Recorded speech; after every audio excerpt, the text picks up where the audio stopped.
Bonjour, Donald Trump, bientôt de retour aux États-Unis. Un nom est sur toutes les lèvres, Elon Musk, inventeur, manager, demain désigné au rôle de cost killer, le fantasque homme d'affaires. Et si c'est de lui que venait la véritable révolution des prochaines années aux États-Unis?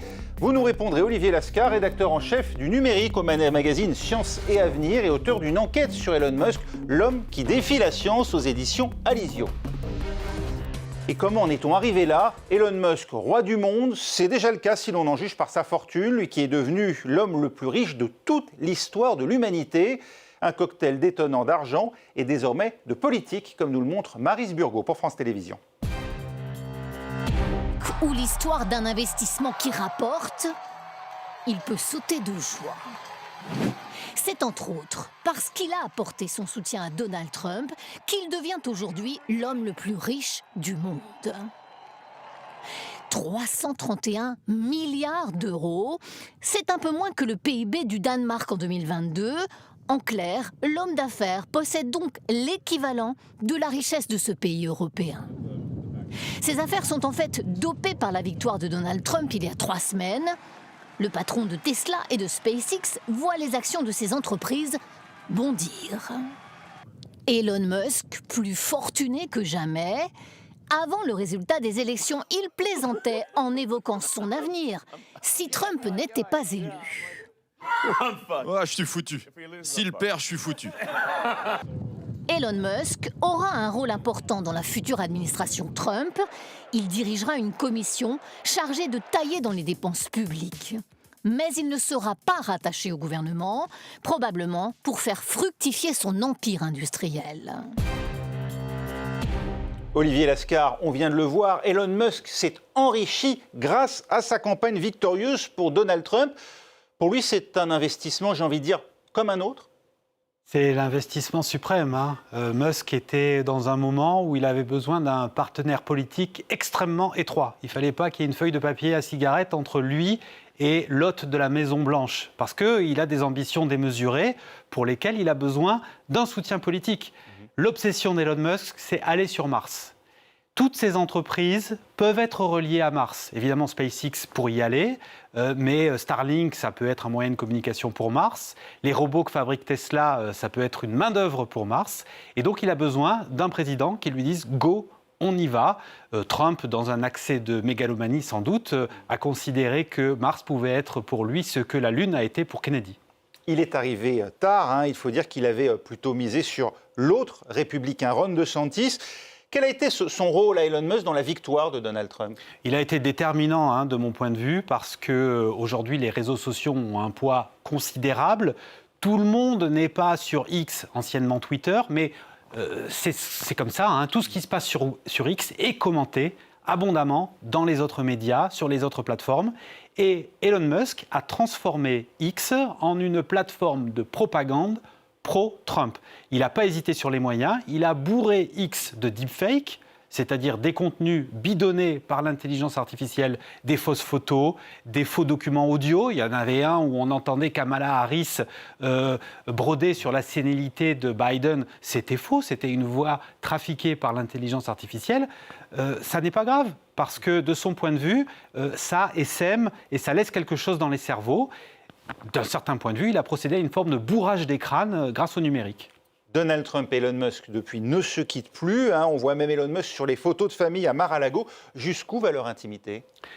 Alors, il y a beaucoup de mise en scène. Ce qui est sûr, c'est qu'il y a eu une sorte de passion de la part de Musk vers Trump après l'attentat, après la tentative d'assassinat. C'est-à-dire que la façon dont Donald Trump a réagi en brandissant le poing au ciel avec un filet de sang sur la joue, eh bien, ça a quelque chose. C'était Gladiator 2 avant Gladiator 2, quoi. Et pour Elon Musk, qui est quelqu'un qui est biberonné à des références geeks, cinématographiques ou de science-fiction, ça a été le moment décisif, à la suite duquel, d'ailleurs, dès le lendemain, il a dit « Je soutiens Donald Trump, qui est un homme courageux ». Elon Musk au rang de ministre chargé de ramener l'efficacité dans l'État fédéral. On imagine que ça fait réagir à Washington, où vous vous trouvez pour France 24, Mathieu Mabin. On s'inquiète dans les rangs de l'administration? Oui, je dirais qu'à certains échelons de l'administration américaine, et notamment dans les rangs des fonctionnaires, bien sûr, cette fois, l'inquiétude frôle parfois la panique. On se souvient que durant la campagne, Donald Trump avait à plusieurs reprises mentionné l'exemple du rachat de Twitter par Elon Musk. Un rachat qui s'était immédiatement traduit par ce que les deux milliardaires s'accordent à qualifier de rationalisation drastique de la masse salariale. En clair, un licenciement de 70% de l'effectif du réseau social.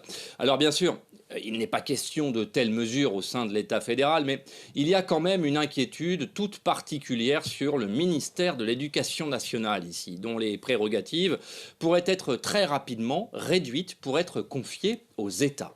Mais attention, dans le monde de Trump, comme dans celui d'Elon Musk d'ailleurs, les mesures annoncées et promises ne sont pas toujours celles qui font le plus de dégâts. Olivier Lascar, c'est un chef d'entreprise qui a fait ses preuves, Elon Musk, pour développer de nouvelles entreprises, certes, mais est-il taillé pour réformer l'administration, une administration aussi tentaculaire que l'État fédéral américain ? Est-ce qu'une administration, est-ce que la fonction publique, ça se gère de la même façon qu'une entreprise ? Il y a beaucoup de gens qui le croient. Je pense que même en France, dans le gouvernement Macron, on a des individus qui sont sur cette ligne. C'est éminemment questionnable. La question de l'éducation nationale a été posée. Est-ce qu'on a envie demain d'avoir des IA qui vont faire classe ? Parce que quand Musk parle de rationalisation, par exemple au niveau des questions pour les commentaires sur Twitter, il a viré les humains et il les a remplacés par des algorithmes. Est-ce que demain, on veut que l'IA prenne le pas sur quantité d'activités humaines ? C'est la question qui est posée là. Oui, il est connu pour ses méthodes expéditives chez X, ex-Twitter, dont il dit effectivement vouloir s'inspirer pour Washington. Il faut le croire ? Il y croit lui-même ? Ça me paraît peu crédible, à vrai dire, parce que il n'est pas taillé pour ça. Ça dépasse une entreprise et il a montré dans le passé récent que lorsqu'il sortait de son domaine de compétences, c'était souvent à ses dépens. Quand il a fait des commentaires sur la crise sanitaire, quand il a fait des commentaires sur le confinement, quand il fait des commentaires sur la natalité, c'est souvent à très mauvais escient. Sur l'actualité politique aussi, on a vu pendant les émeutes en Angleterre où il parlait de révolution qui était fatale, qui allait fatalement arriver quand il y a eu les émeutes d'extrême droite. Oui, donc les étrangers. Il sort de son domaine de compétences et de toute façon cette histoire de commission me paraît peu vraisemblable parce que d'une part c'est quelque chose qui est co-dirigé par deux personnes. Il y a lui et il y a l'ancien compétiteur de Trump pour être le candidat des Républicains. Vivek Ramaswamy. Oui, et dans aucune des activités de Musk, on l'a vu co-diriger quoi que ce soit. Pas de fonctionnement diarchique dans l'empire Musk. Non, par ailleurs, il est dans une situation de conflit d'intérêts tellement, même plus manifeste. Enfin, SpaceX, c'est 15 milliards de dollars d'argent public sur 10 ans. Alors, il pourrait d'un côté prendre l'argent public et de l'autre côté expliquer comment elle doit être distribuée en étant président de cette commission. Ça paraît complètement invraisemblable. Ah justement, Antoine Fenot, c'est quoi la méthode Musk appliquée au réseau social X ? La méthode Elon Musk est une méthode au gré de ses envies. C'est ainsi que le milliardaire voit Twitter devenu désormais X en octobre 2022. Elon Musk débourse donc 44 milliards de dollars pour acquérir l'entreprise. Dans la foulée, vous allez le voir, il publie cette vidéo justement au siège de Twitter où on le voit notamment avec un évier à la main. Et il dit sur un tweet, forcément, « Let that sink in ». En bon français, on pourrait traduire par « Réfléchissez bien, réfléchissez bien ».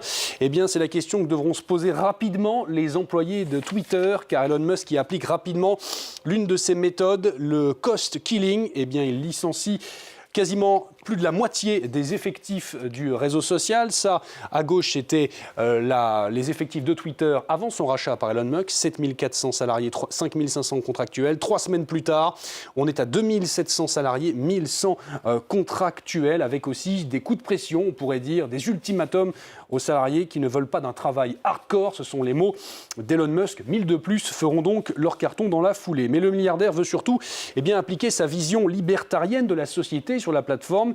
Il ne supprime pas notamment les contenus mensongers sur le Covid et réinstaure rapidement le compte Twitter de Donald Trump qui avait été banni, un soutien sans faille aux milliardaires républicains, notamment lors de la dernière campagne présidentielle. Et ça passe par une modification de l'algorithme de Twitter. Vous allez le voir juste ici, ça c'est le nombre de vues sur les posts d'Elon Musk sur le réseau social. Et vous apercevez ici cette barre violette.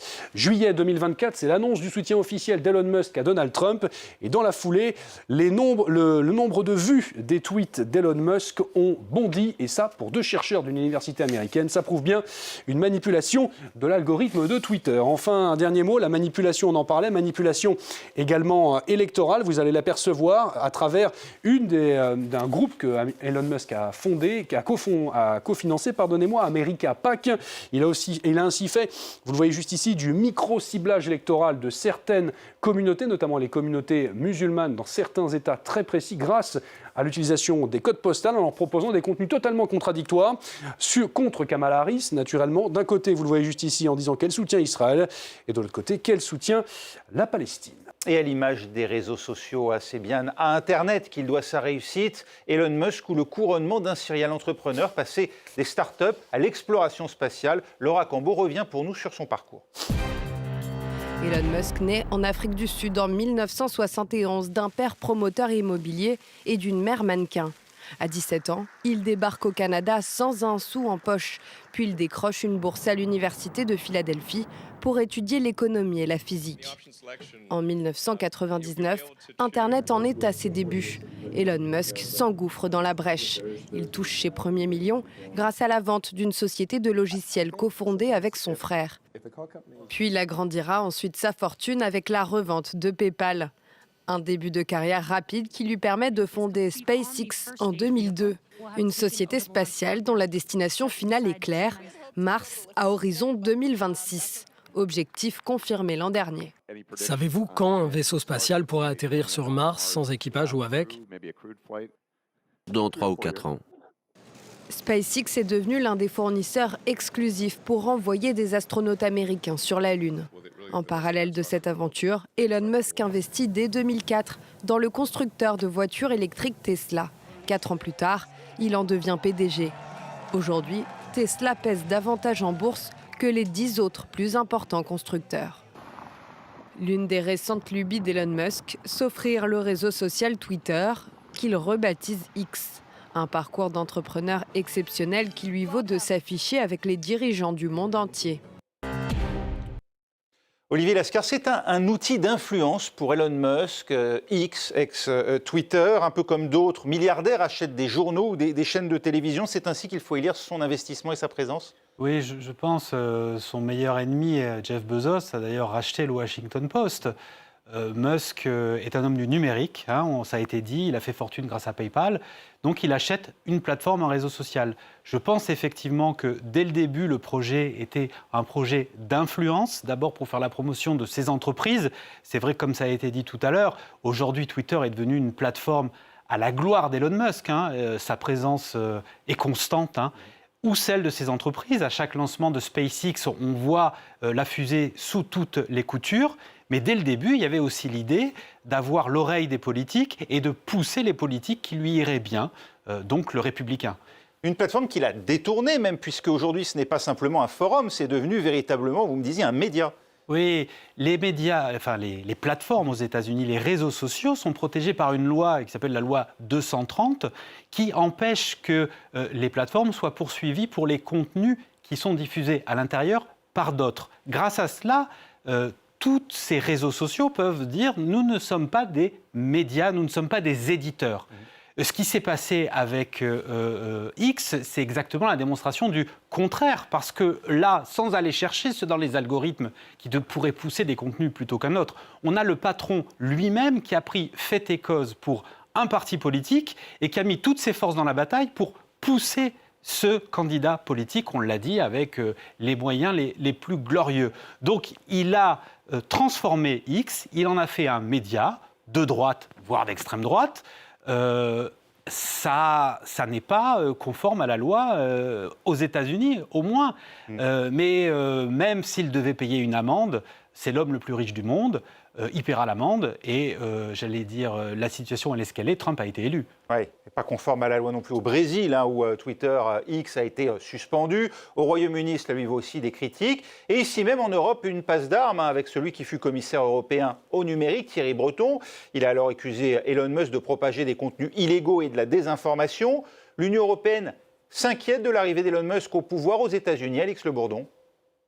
Ce sont deux visions qui s'affrontent en matière de régulation numérique, alors qu'aux États-Unis, l'intervention du gouvernement est limitée par le fameux premier amendement. L'Union européenne s'attache au contraire à légiférer dans le domaine. D'ailleurs, depuis plusieurs mois, le règlement sur les services numériques, baptisé DSA, s'applique à toutes les grandes plateformes et impose, entre autres, une régulation des contenus.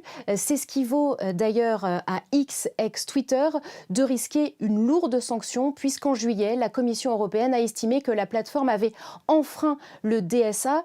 X pourrait devoir payer une amende allant jusqu'à 6% de son chiffre d'affaires mondial. Plus récemment, une quarantaine d'eurodéputés a appelé à l'ouverture d'une enquête sur la manière dont le compte du propriétaire d'X, Elon Musk, a été considérablement dopé avant les élections américaines. Mais le cibler directement pourrait s'avérer évidemment délicat pour l'Union européenne alors qu'Elon Musk va faire partie de la future administration Trump.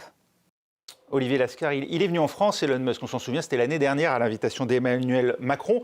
On sait ce qu'il pense de nous, au fond de lui. Comment voit-il le marché européen ? Je pense qu'il considère l'ensemble des Européens comme une horde de gauchistes, d'une façon générale, et de façon plus globale, les pays pour lesquels il montre un intérêt sont ceux dont il peut tirer un avantage immédiat. Quand on voit l'Argentine et son amitié affichée avec Milei, derrière des considérations d'ordre politique, il y a aussi le fait que l'Argentine, c'est une superbe réserve de lithium. Le lithium, matière première nécessaire à la constitution des batteries avec lesquelles roulent les voitures Tesla. On est passé dans un scénario d'électrification du monde où l'entièreté des voitures thermiques devront être remplacées par des véhicules électriques. Il va falloir de la matière première, en veux-tu, en voilà, pour constituer ces batteries.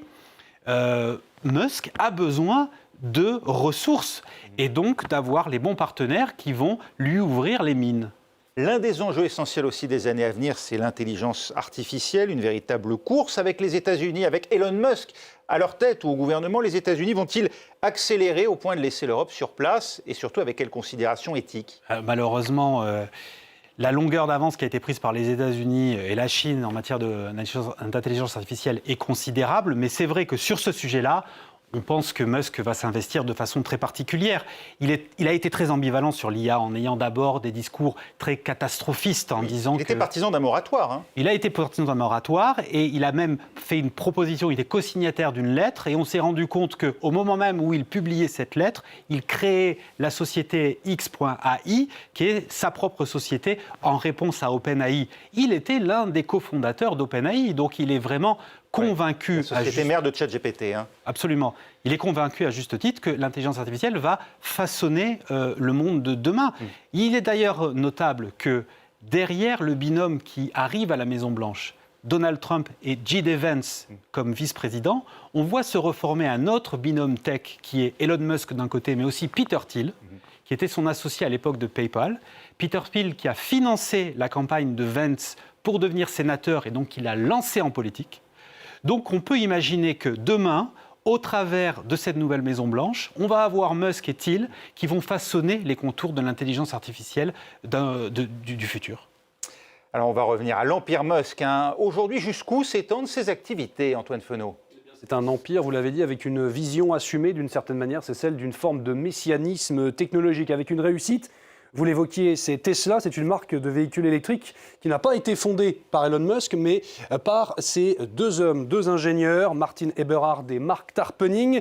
Mais pourtant, Elon Musk s'investit très tôt dans la société. Il investit 6,5 millions de dollars en 2004 avant d'en prendre progressivement le contrôle. Puis, ensuite, avec un marketing agressif et des modèles sportifs et luxueux, il en fera tout simplement le leader mondial de véhicules électriques. Vous le voyez juste ici, 19,1% de part de marché devant le chinois BYD. Le vrai succès, la vraie réussite d'Elon Musk, c'est en revanche SpaceX. SpaceX, la compagnie évidemment, le constructeur de lanceurs spatial, il le fonde en 2002 avec un but affiché, c'est de diviser par 10 le coût des lancements de satellites. Il y parviendra en partie grâce notamment à des subventions publiques massives. SpaceX devient donc le fournisseur de la NASA et avance également vers un but assumé, celui d'avoir des fusées totalement réutilisables. Et pour l'heure, ce n'est pas encore le cas, mais il faut dire que SpaceX avance à grands pas dans ce secteur.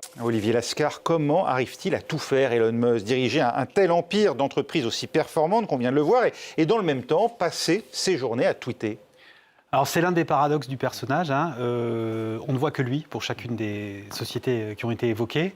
Je pense que c'est pourtant quelqu'un qui est extrêmement bien entouré, qui a su faire venir auprès de lui les meilleurs techniciens, les meilleurs ingénieurs, et que, évidemment, il n'est pas la petite main qui vient visser tous les boulons du Starship.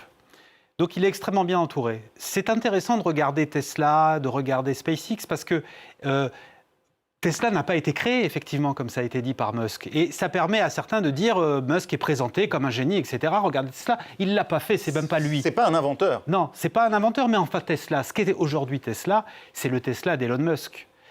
La vision de la fusée réutilisable, c'est vraiment lui qui l'a portée. C'est un manager plus qu'un inventeur. C'est un manager, c'est quand même quelqu'un qui a des intuitions et qui arrive à les imposer. Parce que personne ne croyait à la fusée réutilisable, tout le monde rigolait. Et aujourd'hui, l'Europe elle-même lance des satellites sur SpaceX plutôt que de le faire avec Ariane. Oui. Donc c'est une défaite pour l'Europe extraordinaire et c'est une victoire d'Elon Musk patente. Elon Musk n'est pas un usurpateur sur les questions techniques et industrielles. Et si la vache à lait du groupe aujourd'hui, on vient de l'entendre, s'appelle Tesla, 3 véhicules électriques sur 4 vendus aux États-Unis sont des Tesla, et bien demain, le pilier du pouvoir d'Elon Musk pourrait bien être SpaceX. Cette société lancée en 2002 est déjà partenaire exclusif de la NASA pour le retour des vols habités sur la Lune, entend bien ouvrir à l'humanité les portes de Mars, et ce dans un très proche avenir.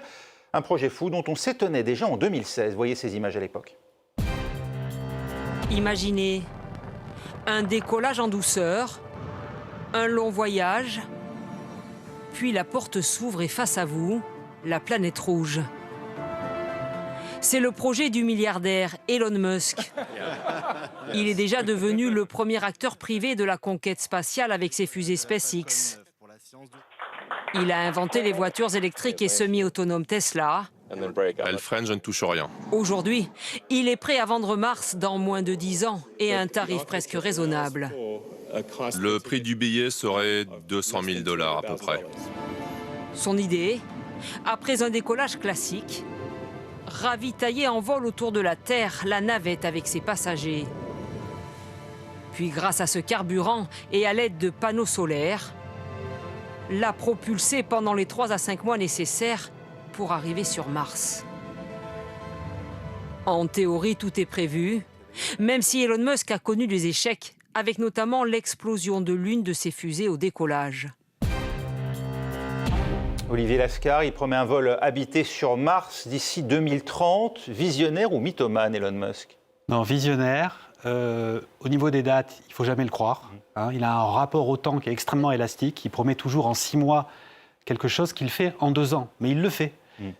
Donc le voyage en 2030, il n'aura pas lieu, mais il aura peut-être lieu un peu plus tard. Le calendrier n'a que pour objectif d'y parvenir au final, peu importe la date. Oui, il faut que les choses aillent suffisamment loin sous la mandature de Trump pour qu'un retour en arrière ne soit plus possible. Il faut bien se rendre compte que le voyage sur Mars n'a rien d'une aberration. Oui. On sait aller sur Mars. On envoie déjà des rovers sur Mars, c'est-à-dire des robots. envoyer demain des humains, ça présentera des contraintes particulières, évidemment, en termes de physiologie, comment on supporte le voyage dans l'espace, en termes de psychologie, comment on fait pour rester 8 mois dans une boîte de conserve. Mais enfin, on a affaire à des gens spécialement entraînés. C'est possible. Oui. Il n'y a aucune loi physique qui l'empêche. Donc le voyage exploratoire sur Mars, sous impulsion de Musk, grâce au partenariat avec Trump, on va le voir arriver, on peut en prendre le pari. En revanche, lui promet une colonisation, c'est-à-dire de rester sur Mars. Et là, c'est une autre paire de manches, parce que la planète Mars, elle est hostile. Il y a un côté démiurge chez Elon Musk. Où s'arrêtera-t-il? Ils se sont investis d'une mission au service de l'humanité ou bien il fait tout ça pour lui-même par mégalomanie? Alors c'est un subtil mélange des deux, parce qu'il croit réellement que le destin de l'humanité, c'est de quitter la Terre, en tout cas d'aller essaimer ailleurs. Et pas pour nous tous, pauvres mortels. Non, parce que l'humanité, quand Musk parle d'humanité, en fait, c'est l'humanité qu'il voit le matin quand il se regarde dans le miroir. C'est pas 10 milliards d'individus. Non, il y a le pourcentage de personnes qui pourront effectivement voyager sur Mars, c'est epsilon. Il donne des prix qui sont complètement abracadabrants. Donc, il est plutôt au service de la vision qu'il a contractée enfant. Il y a aussi cette fascination pour la façon dont les soviétiques ont investi le domaine du spatial, parce que le cosmisme, cette croyance que la Terre est le berceau de l'humanité et que personne ne reste toute sa vie dans son berceau, c'est quelque chose qui vient des pionniers soviétiques du spatial. Il ne faut pas oublier que quand il a fondé SpaceX, son premier réflexe a été d'aller dans la Russie pour essayer d'acheter des missiles démilitarisés pour faire des lanceurs. Donc il croit, dur comme fer, que Mars c'est possible et il veut décrocher Mars. Eh bien, ce sera la conclusion et c'est sans doute le fil conducteur de cette émission et peut-être même de la vie d'Elon Musk. Merci beaucoup Olivier Lascar, auteur de cette enquête sur Elon Musk, l'homme qui défie la science aux éditions Alizio et rédacteur en chef du numérique à Science et Avenir. C'est la fin du Monde dans tous ses états. Retrouvons-nous donc la semaine prochaine et d'ici là sur notre site internet france24.com.